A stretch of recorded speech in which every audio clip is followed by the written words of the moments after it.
The first thing I want to address is posture. When you're standing up in front of a classroom, I understand it is very intimidating, and it's probably intimidating for most people, but the trick is you just got to fake it till you make it. So stand up straight, shoulders open, chest forward, not hunched back, hunched up like this. So shoulders back, chest open, heads up. Cue cards about waist height, about here. I love my grandfather. He's funny, he loves to garden, and he's got the greatest stories about my dad when he was a kid. Now contrast that with like this. I love my grandfather, he's funny, loves to garden, and he's got the greatest stories about my dad when he was a kid. See the difference? You want to project confidence, because confident people are way more persuasive than insecure people. So even if you don't feel confident, try and look like you're confident. The second thing is hands. One hand's got cue cards, so that's accounted for. It should be somewhere around here where you can see it clearly. The other hand you should use for emphasis.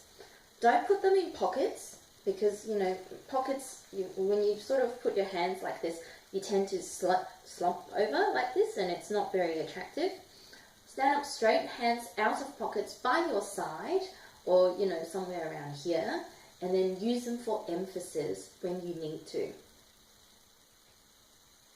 I love my grandfather. He's funny, he loves to garden, and he's got the greatest stories about my dad when he was a kid. So I'm using hands for gestures there.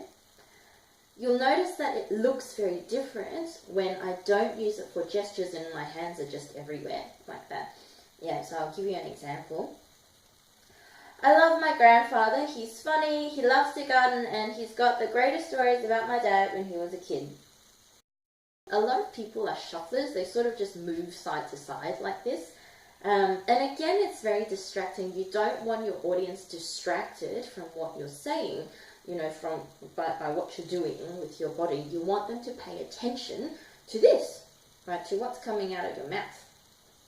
So you don't want to do, I love my grandfather, he's funny, he loves to garden, and he's got the greatest stories about my dad when he was a kid.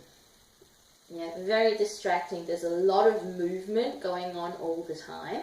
And your audience is, instead of paying attention to what you're saying, they're paying attention to what you're doing, which is not the point of a persuasive speech.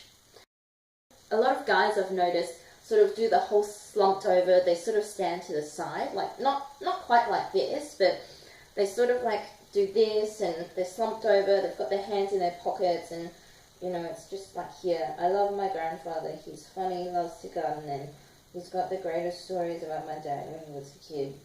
It's very mumbling.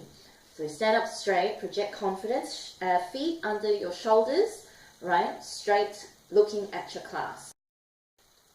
For girls, the number one concern I have with presentation is hair. Stop playing with your hair. Tie it up, put gel in it, mousse, hairspray, whatever. Just don't be like doing this all the time. Don't, like when you're stroking your hair and you're doing your speech, it's very distracting. So watch. I love my grandfather. He's funny, he loves to garden, and he's got the greatest stories about my dad when he was a kid. You're not really listening to this, are you? You're watching me do my hair. This is called a persuasive speech. It's not called Hairstyles 101. So set your hair so you're not playing with it and focus on this. And then your audience, and hopefully your teacher, will also focus on this too. So straight, shoulders open, no hair touching, right? Don't slouch over, no hands in pockets, hands in front of you, the other hand ready to gesture. I love my grandfather. He's funny, he loves to garden, and he tells the greatest stories about my dad when he was a kid. So keep the movements minimal.